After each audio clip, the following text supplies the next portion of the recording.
అందరికీ నమస్కారం. పులి కన్ను ది వైడ్ ఐ ఛానల్లోకి మీ అందరికీ స్వాగతం.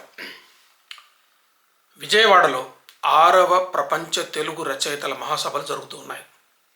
నిజానికి ఈ సభల్లో నేను కూడా పాల్గొనవలసి ఉన్నది. వ్యక్తిగత కారణాల వల్ల ఈ సభల్లో పాల్గొనలేకపోతున్నాను అని చెప్పి నిర్వాహకులైన పూర్ణచంద్ర గారికి చాలా ముందుగానే సమాచారం తెలియజేశాను. ఈ రోజున సభలో చాలామంది ప్రముఖులు మాట్లాడారు. పూర్వపు అఖిల భారత ప్రధాన న్యాయమూర్తి ఎన్వి రమణ గారు, మండలి బుద్ధప్రసాద్ గారు, ఇంకా చాలా ప్రముఖులు మాట్లాడారు. ఈనాడు పత్రిక ఎడిటర్ మానికొండ నాగేశ్వరరావు గారు, గోరటి వెంకన్న గారు, అలాగే పూర్ణచంద్ర గారు, ప్రముఖులు అందరూ కూడా మాట్లాడారు. చాలా మంచి విషయాలు మాట్లాడారు. ముఖ్యంగా ఈనాడు మా నాగేశ్వరరావు గారు సాంకేతికమైనటువంటి విషయాలను దృష్టిలో పెట్టుకొని మాధ్యమాలు నిర్వహించే పాత్ర గురించి కూడా మాట్లాడారు. చేయబోయే తీర్మానాల గురించి కూడా కొన్ని సూచనలు వారు చేశారు. అన్నీ చాలా బాగున్నాయి. అయితే తెలుగు వ్యాప్తి కాకపోవడానికి కారణాలు ఏంటి అన్నది ఈ మహాసభలు వెతికే పనులు చేస్తూ ఉన్నాయి. అట్లాగే రచయితల గురించి వేరువేరు సదస్సుల్లో వేరువేరు విషయాల గురించి కూడా చర్చిస్తారు. ముఖ్యంగా తెలుగు వ్యాప్తికి సంబంధించి ఈ మహాసభలలో ఒక తీర్మానం ఏం చేయొచ్చు, మనం ఎన్ని సభలు చేసినా ఎన్ని తీర్మానాలు చేసినా వీటిని అమలు చేయవలసింది ప్రభుత్వం. అయితే ప్రభుత్వం మీద ఈ సభలు కానీ సదస్సులు కానీ లేకపోతే తెలుగు భాషోద్యమం కోసం పనిచేస్తున్నటువంటి వేరువేరు సంస్థలు కానీ చాలా కష్టపడి పనిచేస్తున్నారు. వ్యక్తులు చాలా కష్టపడి పనిచేస్తున్నారు. కానీ ఇవన్నీ కూడా నిష్ప్రయోజనంగా చివరికి మారుతూ ఉన్నాయి. ఎందుకంటే నిర్ణయాలు తీసుకోవలసినటువంటి ప్రభుత్వం నిర్ణయాలు తీసుకోలేని పరిస్థితిలో ఉన్నది, తీసుకోవడం లేదు. ఇది కారణం. తెలుగు మీడియం వ్యాప్తికి ప్రభుత్వము పరిపాలనా భాషగా తెలుగును అమలు చేయడానికి చాలా గట్టి సంబంధం ఉన్నది. ఈ విషయం నేను చాలా సందర్భాల్లో మాట్లాడుతూ వచ్చాను. అంతేకాకుండా చాలా వ్యాసాల్లో కూడా రాశాను. అది ఎట్లాగో అంటే, ప్రభుత్వము మేము తెలుగు ప్రజల కోసం తెలుగువారి ప్రభుత్వము నడుస్తూ ఉన్నది, మేము పరిపాలన మొత్తం కూడా తెలుగు భాషలోనే చేస్తాము అని ప్రభుత్వం చెప్పాల్సినటువంటి అవసరం ఉన్నది. ఒక రాష్ట్రానికి కానీ ఒక జాతికి కానీ స్వాతంత్ర్యం వచ్చింది అని చెప్పడానికి ఉన్నటువంటి ఒక హేతువులలో ఒక హేతువు ఏంటంటే, ఆ రాష్ట్రంలో ఉన్నటువంటి వ్యక్తి తన ఇంటికి దగ్గరగా ఉన్నటువంటి, తన గ్రామంలో ఉన్నటువంటి లేదా పట్టణంలో తన బస్తీలో ఉన్నటువంటి ప్రభుత్వ కార్యాలయానికి పోయి తను మాట్లాడుకునే తన మాతృభాషలో పనులన్నీ చేసుకొని రాగలిగితే అది సంపూర్ణమైన స్వేచ్ఛకు, స్వాతంత్ర్యానికి, ప్రజాతంత్రానికి గుర్తు. ఈనాటికి కూడా స్వాతంత్రం వచ్చిన తర్వాత 75 సంవత్సరాలు దాటి 76 సంవత్సరాలకు అడుగుపెట్టిన తర్వాత కూడా మనం ఈ పని చేసుకోలేకపోతున్నాం. సచివాలయ స్థాయి దగ్గర నుంచి గ్రామ సచివాలయ స్థాయి వరకు కూడా పరిపాలన ఇంకా ఎక్కువ శాతం తెలుగులో జరగటం లేదు, ఇంగ్లీష్లో జరుగుతూ ఉన్నది.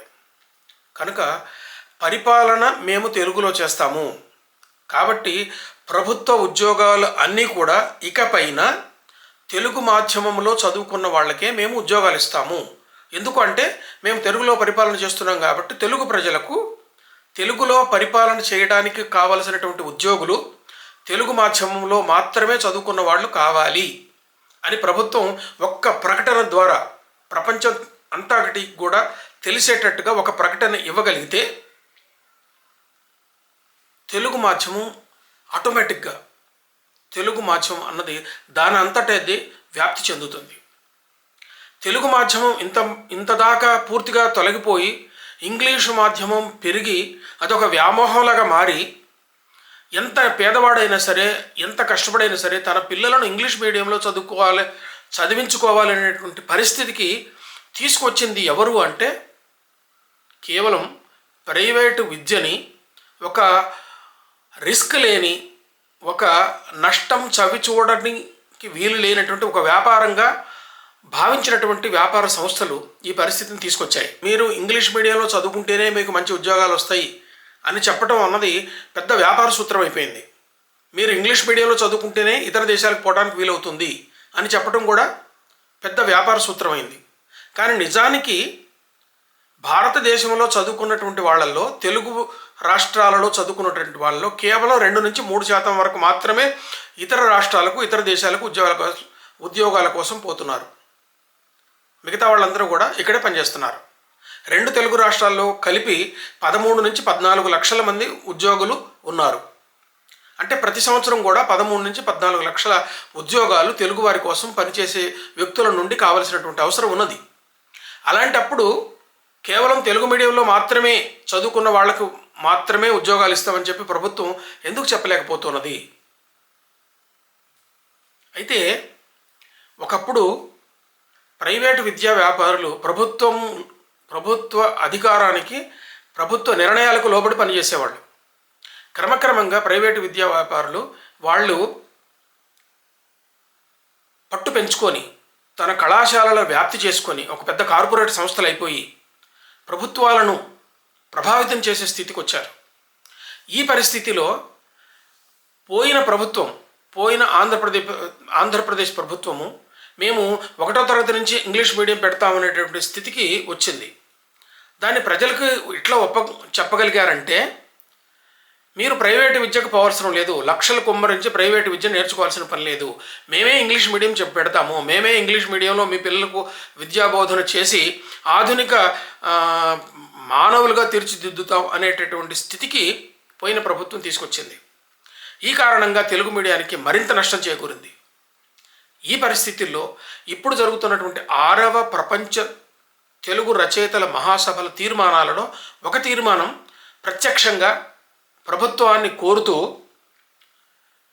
ప్రభుత్వ పరిపాలన మొత్తం కూడా 100% కేంద్ర సచివాలయం దగ్గర నుంచి గ్రామ సచివాలయం వరకు ప్రతి గ్రామంలో కూడా కేవలం తెలుగు మాధ్యమంలోనే పరిపాలన నడుస్తుంది అని చెప్పగలగాలి, అని దాన్ని అమలు చేయగలగాలి. ఇలా అమలు చేస్తూ తెలుగు మాధ్యమంలో చదువుకున్న వాళ్ళకు మాత్రమే ప్రభుత్వ ఉద్యోగాలు వస్తాయి అని చెప్పగలగాలి. ఈ పని చేయమని చెప్పి ఈ మహాసభలు ప్రభుత్వానికి తీర్మానం చేసి ఇవ్వాలని, తీర్మానం చేసి ఇవ్వటం మాత్రమే కాకుండా ఈ సభలలో చాలా పెద్దవాళ్ళు పాల్గొన్నారు. ప్రభుత్వానికి చెప్పి ఒప్పించగలిగిన శక్తి ఉన్నటువంటి చాలా పెద్దలు ఈ సభలో పాల్గొన్నారు. వాళ్ళు స్వయంగా ప్రభుత్వాధినేత అయినటువంటి చంద్రబాబు నాయుడు గారిని కలిసి, అయ్యా ఇది పరిస్థితి, మీరు ఈ పని చేయండి అని అడిగితే, ఈ సభల అనంతరం అడిగితే పని జరుగుతుందని చెప్పి నాకు అనిపిస్తూ ఉన్నది. ఈ భాషా వ్యాప్తి కోసం అమ్మనుడిలోను ఇతర పత్రికల్లోనూ మేము ఎప్పుడు వ్యాసాలు రాస్తూనే ఉన్నాము. కానీ వ్యాసాలు రాయటం వల్ల, సదస్సులు పెట్టడం వల్ల, సమావేశాలు జరగటం వల్ల మాత్రమే ఇది పని జరిగేది కాదు. కేవలం ప్రభుత్వం ఒక స్థిరమైన నిర్ణయం తీసుకొని కఠినంగా దాన్ని అమలు చేస్తేనే జరుగుతూ ఉన్నది. అట్లాగే అధికార భాషా సంఘానికి దానికి బాగా పనికొచ్చే వాళ్ళని మాత్రమే పెట్టాలి. అది ఏ ఉద్యోగాలు, ఎమ్మెల్యే సీట్లు రాని వాళ్లకు పునరావాస కేంద్రంగా మార్చకుండా అధికార భాషా సంఘానికి పూర్తి అధికారాలు ఇస్తూ దానికి తగిన వ్యక్తిని వాళ్ళు నిలబెట్టగలిగితే, దాంట్లో అపాయింట్ చేసుకోగలిగితే ఇది పూర్తిగా వ్యాపించేటటువంటి అవకాశం ఉంది. తెలుగు భాషకు పూర్తిగా న్యాయం జరిగేటటువంటి అవకాశం ఉంది. దయచేసి ముఖ్యమంత్రి చంద్రబాబు నాయుడు గారు, ఉప ముఖ్యమంత్రి పవన్ కళ్యాణ్ గారు వీళ్ళిద్దరూ కూడా తెలుగు భాషాభిమానులు. తన తెలుగు భాషాభిమానాన్ని వాళ్ళు ప్రత్యక్షంగా పరిపాలనలో చూపించి ఈ నెరవేరేటట్టుగా చేయాలని చెప్పి ఈ మహాసభలు కోరాలని నేను కోరుతున్నాను. మిత్రులారా, ఈ వీడియో మీకు నచ్చితే లైక్ చేయండి. ఈ సదస్సులో ఉన్న మిత్రులందరికీ షేర్ చేయండి దీన్ని. అట్లాగే దీన్ని సబ్స్క్రైబ్ చేసి బెల్ బటన్ నొక్కితే మీతో పాటు ఇతర మిత్రులందరూ కూడా దీన్ని ఉచితంగా చూసేటువంటి అవకాశం ఉంటుంది. ఇలాంటి తెలుగు భాషోద్యమ వ్యాప్తికి ఉపయోగపడే ఈ వీడియోలను కూడా ఎక్కువ మంది చేర్చడానికి అవకాశం ఉంటుంది. నమస్తే.